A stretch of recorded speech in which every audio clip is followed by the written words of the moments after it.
Selamat pagi, siang, atau sore juga Pak Kiki dan teman-teman sekalian. Perkenalkan nama saya Dini Tamara dengan NIM 15 12 112. Kali ini saya akan membuat video untuk memenuhi syarat ujian akhir semester mata kuliah Komunikasi Lintas Budaya. Nah, pembahasan kali ini saya akan membahas tentang komunikasi lintas budaya di tempat saya melaksanakan magang merdeka dari kampus Merdeka dari Kementerian Pendidikan dan Budaya, lebih tepatnya di Infinite Learning.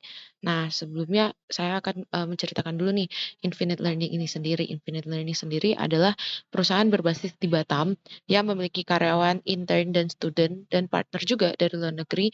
Dan Infinite Learning ini sendiri basis perusahaannya adalah Tech Academy. Jadi, eee kita memprovide pelatihan soft skill dan hard skills, lebih tepatnya ke bidang-bidang teknologi. Nah, seperti ada IBM, terus ada web developer, game developer, dan lain-lain. Nah, student yang saya maksud di sini, student itu dari student-student di, program studi independen dan internnya dari, magang merdeka di MSIB. Kemudian ada partner dari luar negeri juga, misalnya RMIT, terus juga ada partner kampus lainnya yang bekerja sama dengan Infinite Learning. Nah, dalam hal ini, Infinite Learning jadinya banyak menghadapi komunikasi lintas budaya. Nah, tapi, kali ini bukan membahas tentang bahasa yang berbeda saja, tapi juga memahami perbedaan dalam nilai dan kebiasaan dalam kantor sendiri. Nah, komunikasi lintas budaya ini sendiri sebenarnya penting juga ya dalam, kehidupan di kantor untuk meningkatkan kerjasama sama tim, terus juga, supaya kolaborasinya juga pas gitu kan. Walaupun latar belakang dari budaya setiap individu itu berbeda, namun tetap perlu ada eksistensi si komunikasi lintas budaya ini untuk berkolaborasi, sehingga output dalam timnya ini juga terlihat dan bagus. Nah, selain itu, komunikasi lintas budaya ini juga hadir untuk meningkatkan kreativitas dan inovasi dalam tim. Terus juga kreativitas dan inovasi dalam tim ini bisa hadir karena latar belakang dan ide muncul dari berbagai perspektif dari masing-masing individu itu, sehingga mendorong setiap individu untuk berbagi ide dan berkolaborasi melintas budaya melalui komunikasi. Nah, pengalaman saya sendiri di Infinite Learning, kebetulan teman-teman intern tuh banyak juga yang dari Batam asli, tapi juga banyak dari teman-teman di seluruh Indonesia, misalnya dari Manado, dari Jember, dari Jakarta juga, banyak juga dari Medan dan Padang gitu kan. Nah, karena bedanya budaya dan, perbedaan latar belakang jadinya perlulah komunikasi lintas budaya ini supaya tektokan antar tim itu jadi lebih gampang. Nah, ini ada beberapa contoh juga yang akan saya jelaskan gitu kan. Beberapa kali ada partner dari Infinite Learning, karena sebenarnya Infinite Learning juga basisnya, kita tuh anak perusahaan dari Infinite Studios. Nah, Infinite Studios itu, perusahaan yang, produksi film. Nah, ada beberapa contoh filmnya itu seperti Garfield. Nah, karena bedanya dengan Infinite Learning adalah, kalau Infinite Studios yang memproduksi film dan lain-lain, Infinite Learning yang provide pelatihan kerjanya. Nah, maka dari itu ada beberapa partner yang akhirnya menjadikan Infinite Learning sebagai tempat mereka untuk belajar juga. Nah, beberapa partner ini ada datang dari kampus-kampus dari Singapura juga, karena kebetulan Singapura dan Batam kan juga dekat nih. Nah, dan biasanya kalau mereka berkunjung atau company visit, biasanya dari Infinite Learning punya PR dan tim PR-nya sendiri menggunakan bahasa Inggris untuk berkomunikasi. Bahasa yang digunakan salah satunya bahasa Inggris dan ada beberapa bahasa Mandarin juga karena, kalau di Singapura itu kan basisnya mereka ada bahasa Melayu, Inggris, dan Mandarin gitu kan atau Hokkien juga. Nah, mereka ini, beberapa kali menggunakan bahasa Inggris sih utamanya sebagai salah satu bahasa universal. Nah, selain itu ada juga salah satu kampus Singapura yang, eee, karena seperti studi banding juga ya antara kampus dan, Infinite Learning, dari pihak mereka juga menjelaskan mix antara bahasa Inggris dan, bahasa Mandarin itu sendiri dan kebetulan, eee, orang-orang di balik Infinite Learning ini, kebetulan juga bisa selain bahasa Inggris, yaitu bahasa Mandarin dan juga jadi sedikit banyak memahami, tapi untuk berkomunikasi lebih lanjutnya, kita biasanya menggunakan bahasa Inggris, seperti itu. Nah, kenapa, menggunakan bahasa Inggris gitu kan, karena sebenarnya, supaya tidak ada clash atau miskomunikasi antara dua pihak. Karena biasanya kalau berbicara dengan partner, pasti ada tujuan yang dimaksud untuk berbicara kan dan, biasanya ada kerjasama dan kalau misalnya kita berkendala dalam berbahasa saja atau berkomunikasi itu jadinya agak lebih sulit gitu. Nah, selain itu ada juga project yang pernah saya sendiri ikuti, yaitu project-nya namanya Appreciation Day. Nah, Appreciation Day ini di-handle sama anak-anak, marketing communications di Infinite Learning.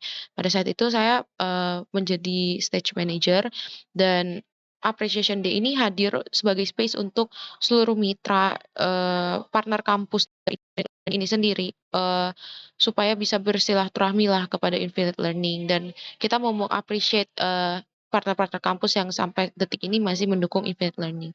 Ada beberapa kampus seperti Universitas Internasional Batam, ada Universitas Ahmad Dahlan, ada Politeknik Batam juga, ada ITB juga Institut Teknologi Batam, terus ada Universitas Nahdlatul Ulama Surabaya juga, dan masih tersebar dari kampus-kampus lain di seluruh Indonesia gitu kan.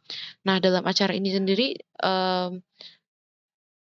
beberapa mitra yang memang bukan asli Batam, mereka kaget biasanya dengan budaya-budaya yang ada di Batam. Misalnya dalam menyambut atau membuka acara, biasanya ada tarian pembuka Sekapur Sirih dan kita biasanya menyuguhkan sirih untuk tamu, untuk sebagai kayak formalnya welcoming gitu kan. Nah, dalam acara ini emang selain itu kita juga ada sesi tanda tangan kerjasama untuk kayak sebagai bentuk kalau misalnya Infinite Learning dan kampus-kampus yang datang ke Appreciation Day ini akan terus melanjutkan kerjasama mereka. Nah, dalam acara ini jadinya menunjukkan juga kalau misalnya komunikasi lintas budaya itu hadir karena ada latar belakang budaya yang berbeda dalam berkomunikasi, tapi tetap mengejar satu tujuan yang sama gitu kan. Nah, selain itu kalau dalam tim sendiri biasanya kebetulan tim saya ini banyak, dari beberapa daerah, ada dari Pekanbaru, dari Medan, ada juga dari Surabaya, ada dari Batam, dan dari Yogyakarta. Biasanya tantangan yang dihadapi itu selama berkomunikasi lintas budaya ini, kebetulan di tim saya sendiri, jadinya, tantangan yang paling terasa adalah perbedaan logat bahasa, yang sebenarnya bukan tantangan terbesar, tapi bisa jadi, overthinking karena, biasanya ada beberapa aksen yang mungkin terkesannya ngegas, tapi sebenarnya itu cuma salah kaprah. Nah, jadinya ada strategi yang dilakukan untuk meluruskan hal itu gitu kan. Nah, supaya komunikasi lintas budaya dan dalam berkomunikasi dalam tim itu masih berjalan dengan lancar begitu. Nah, beberapa strategi ini adalah yang pertama dengan menciptakan lingkungan kerja inklusif gitu kan. Di mana jadinya setiap karyawan dihargai dan engage satu sama lain. Jadi kalau misalnya ada perihal yang memang tidak mengenakan terkait logat bahasa atau ada budaya yang ternyata tidak cocok, itu tinggal diomongkan saja gitu kan. Selain itu, lingkungan kerja yang inklusif ini sebenarnya jadi satu space juga untuk menghormati perbedaan budaya. Di Infinite Learning sendiri sebenarnya terdapat banyak engagement activity juga sih, karena basic-nya emang startup dan mengedepankan work life balance, jadinya emang banyak acara-acara setelah kerja untuk engagement activity dan untuk mengengagekan antara sesama mentor, sesama internal, sesama intern, dan sesama student juga.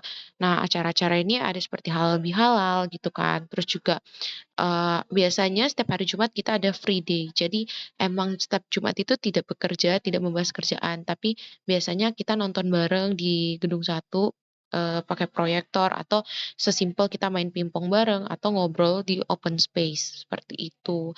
Nah, strategi seperti ini jadinya, apa ya, mendekatkan kita bukan secara profesional saja, tapi secara personal juga, gitu. Nah, emang, mmm, beberapa hal ini, tidak menjadi poin plus sebenarnya di Infinite Learning karena tidak semua kantor menerapkan ada Jumat Free Day begitu kan. Cuman, mmm, memang jadinya setelah ada Jumat Free Day, memang setelah 4 hari kita kerja, jadi ada satu hari yang dimana kayak kita catch up dan check up one and another. Jadi kayak, jadinya kita jadi lebih mengulik antara satu sama lain yang tadinya kita cuman teman sesama intern, teman sesama mentor, tapi jadinya sekarang kita jadi lebih dekat lagi dan, setelah itu jadinya, banyak pertukaran budaya yang sepertinya, teman-teman di luar Batam jadinya tahu, budaya-budaya Batam, terus juga tahu kalau misalnya ini loh gaya bahasa dan accent orang Batam tuh seperti ini gitu kan. Eee Jadinya karena sudah di-warning dari pembicaraan di awal, jadinya komunikasi lintas budaya di tim ini sendiri pun, gampang.